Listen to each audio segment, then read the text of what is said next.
शक्य करणारा तो क्षण. रमेश एका मध्यमवर्गीय कुटुंबातून आलेला, हुशार पण अत्यंत गरीब विद्यार्थी. त्याचे ध्येय एकच होते, त्याला राष्ट्रातील सर्वात मोठ्या स्कॉलरशिप परीक्षेमध्ये प्रथम क्रमांक मिळवायचा होता आणि ही स्कॉलरशिप त्याचे पुढील शिक्षण पूर्ण करण्यासाठी महत्त्वाची होती. परीक्षेचा दिवस उजाडला. रमेशने प्रचंड मेहनत घेतली होती. पहिला भाग व्यवस्थित झाला, पण जेव्हा तो गणिताच्या भागाकडे वळला तेव्हा त्याचे मन उडले. शेवटचे 20 गुणांचे अत्यंत अवघड प्रश्न होते आणि त्याच्या हातामध्ये उरली होती फक्त 20 मिनिटं. अशक्य आहे, ते पण 20 मिनिटात मी नापास होणार. भीती आणि निराशा. त्याच्या डोळ्यामध्ये पाणी आले. त्याच्या शेजारी बसलेला विद्यार्थी पटकन उठून चालला गेला. रमेशने पेन खाली ठेवला आणि डोळे मिटले. त्या क्षणी त्याला आठवली त्याची आई. शेतात राबवून स्वतःच्या गरजा बाजूला सावरून तिने त्याला हे महागडे फॉर्म भरण्यासाठी कसे पैसे जमवले होते. तिला दिलेले वचन आठवले, माझ्या आयुष्यात कोणतीही गोष्ट अशक्य नाही. मी इथे हार मानण्यासाठी आलेलो नाही. 20 मिनिटं आहेत म्हणजे 20 संधी आहेत. प्रत्येक मिनिटात किमान 1.5 गुणांचा प्रश्न सोडवता येईल. फक्त प्रयत्न करायचा, निकाल काय लागेल याचा विचार करायचा नाही. हा विचार त्याच्या मनात येताच भीतीची जागा तीव्र एकाग्रतेने घेतली. रमेशने सगळ्यात सोपा प्रश्न ओळखला. त्याला सोडवले, मग दुसरा व तिसरा. शेवटची घंटा वाजली. रमेशने पेन खाली ठेवला. रमेशने 18 गुणांपैकी 30 गुणांपैकी 18 गुणांचे प्रश्न सोडवले होते आणि त्यातले 12 अचूक होते. जेव्हा परीक्षेचा निकाल लागला तेव्हा त्याच्या नावापुढे प्रथम क्रमांक संपत होता. रमेशने या गणितात मिळवलेल्या 12 गुणांमुळे त्याला तो 30 मिनिटा अगोदर अशक्य समजत होता, त्याला त्यात यश मिळाले होते. तात्पर्य, आपल्या आयुष्यात कोणतीही गोष्ट अशक्य नाही.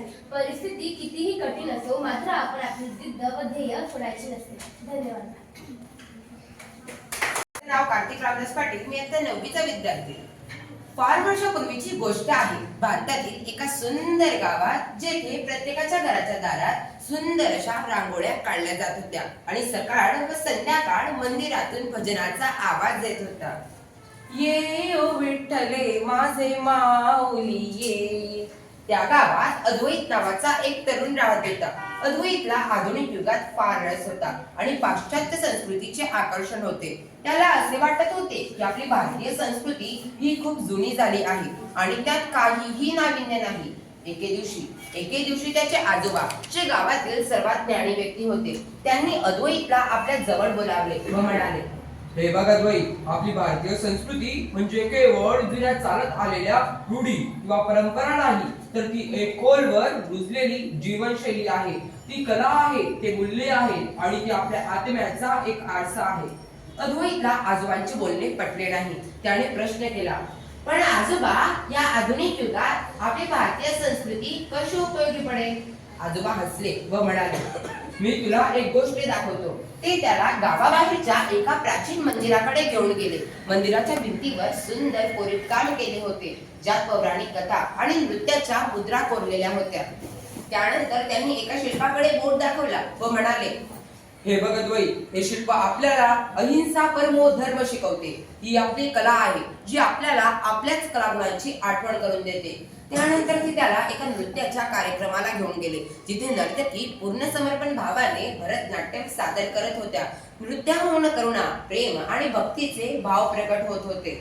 आजोबा म्हणाले, हे नृत्य केवळ मनोरंजन नाही, तर ते आपल्याला एकता आणि समर्पण शिकवते. प्रत्येक मुद्रा एक कथा सांगते, प्रत्येक हालचाल एक मूल्य दर्शविते.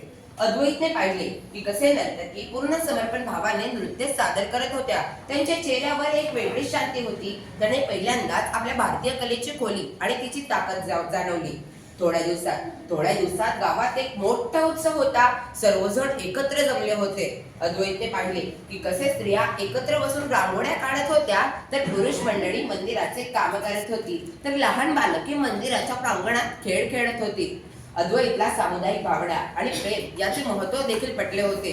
तो धावत पळत आजोबांकडे गेला व म्हणाला, आजोबा, आपली भारतीय संस्कृती म्हणजे केवळ कला व मूल्य नाही, तर ती एक खोलवर रुजलेली जीवनशैली आहे.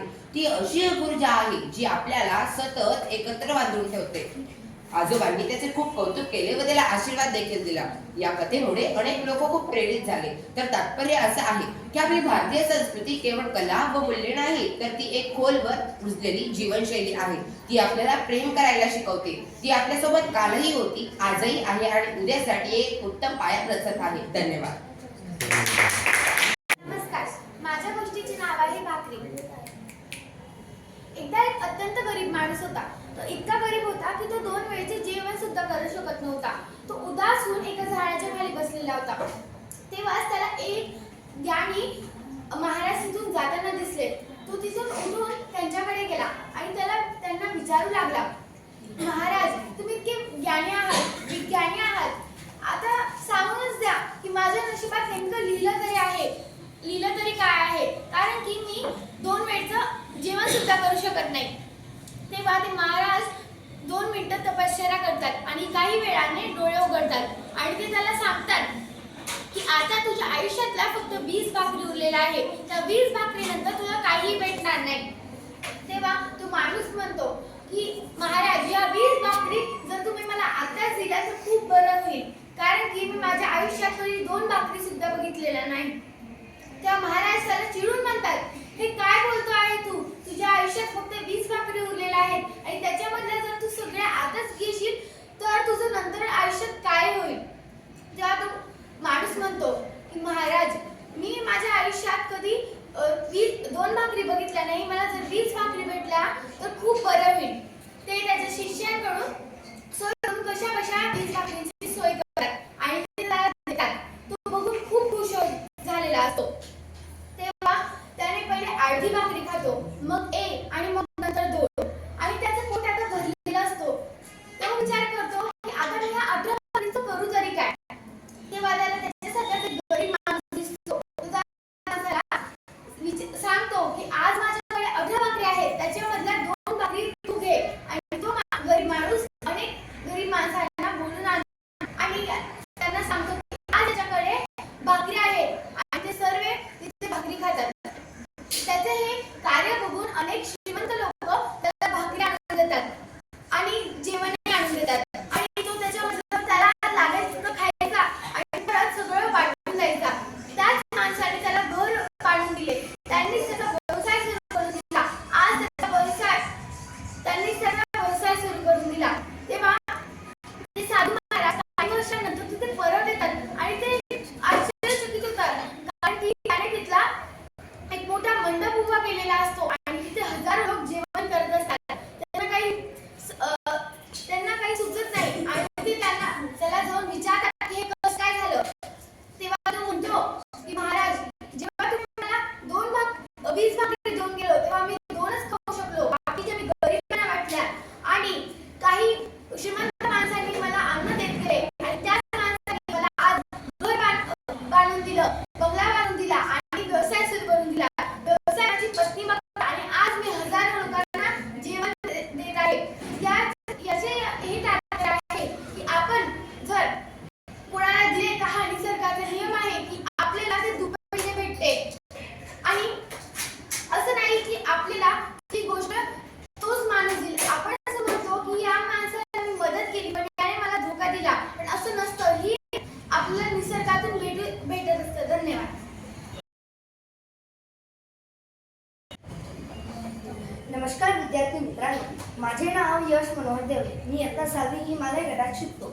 मी आज तुम्हाला माझ्या गोष्टीचं नाव आईचं काळीज. आपल्या आईचं काळीज आपल्यासाठी, जर तिच्या मुलाला काही दुखापत झाली, तिचा मुलगा संकटात असेल तर ती धावून येते. ती आपला जीव की प्राण असते. तर कोणे एका गावात सुधीर नावाचा एक मुलगा राहत होता. सुधीर हा अत्यंत हुशार मुलगा होता. सुधीरची आई एक गरीब लोक होती. त्यांच्या गावात अत्यंत वाईट परिस्थिती होती. तर एकेवेळी त्याची आई भाकरी बनवत असे. भाकरी बनवत असताना त्याच्या आईचे हात भाजले जात असत. तिच्या आईच्या हातांना खूप सारे फोड आलेले असत. तर एके दिवशी सुधीर त्याचे मित्र त्याला बोलायला येतात, अरे चल आपल्या गावात यात्रा जवळ आली आहे, पैसे गोळा करूया, आपल्या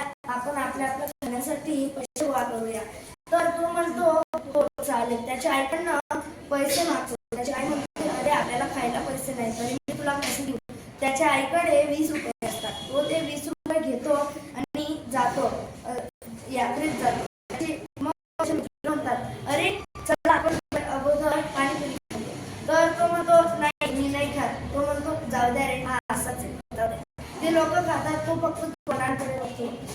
नंतर ते मुलं खेळणी बघतात बघत असताना ते म्हणतात चला रे आपण घेऊया. त्याला विचारतात घेतो तू पण खेळ?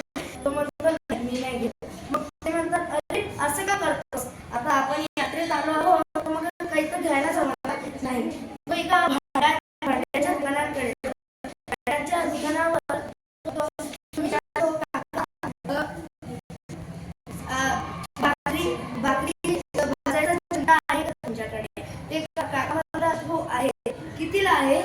ते काका म्हणतात 30 रुपयाला. अहो काका माझ्याकडे 20 रुपये देतात का? ते काका म्हणतात अरे चल मी काय देऊ तुला, 10 रुपयाचा मला तोटा होईल. तर तो काका मग दुसऱ्या दुकानदाराकडे जातो. तो सांगतो काका मला भाकरी भाजायचा चिमटा देतात का? ते काका म्हणतात हो. कितीला? ते म्हणतात की 20ला. तो 20चा चिमटा घेतो. ते काका म्हणतात अरे बाळा तू या चिमट्याचं काय करणार? तो सांगतो, रडतो, सांगतो, त्याच्या डोळ्यात पाणी असतं. सांगतो काका काका माझी आई जेव्हा भाकरी करत असते माझी आई जेव्हा भाकरी करत असते तेव्हा तिच्या हाताला अत्यंत इजा होते. तिच्या हाताला फोड येतात. मी तो रडत सांगतो. मग तो ते काका त्याला चिमटा देतात. तो घरी जातो तेव्हा त्याची आई विचारतात तू काय करतोस रे यात्रेमधून? तो सांगतो आई मी काही खाल्लं नाही, मी काही घेतलं नाही. तर तो सांगतो आई मी तुझ्यासाठी हा चिमटा आणलाय. मी काय खाल्लं तू हे असं केलं मला सांगितलं. त्याची आई करते. तो म्हणतो आई तुला हाताला फोड होतं आणि माझ्या डोळ्यात पाणी येतं. मी आता तुझ्या वेदना बघत जात नव्हत्या. आता तुला चांगलं वाटेल माझ्या डोळ्यात पाणी आलं. त्याची आई म्हणते नाही. त्याच्या आई त्याला जवळ घेते, डोक्यावरून हात फिरवते, सांगते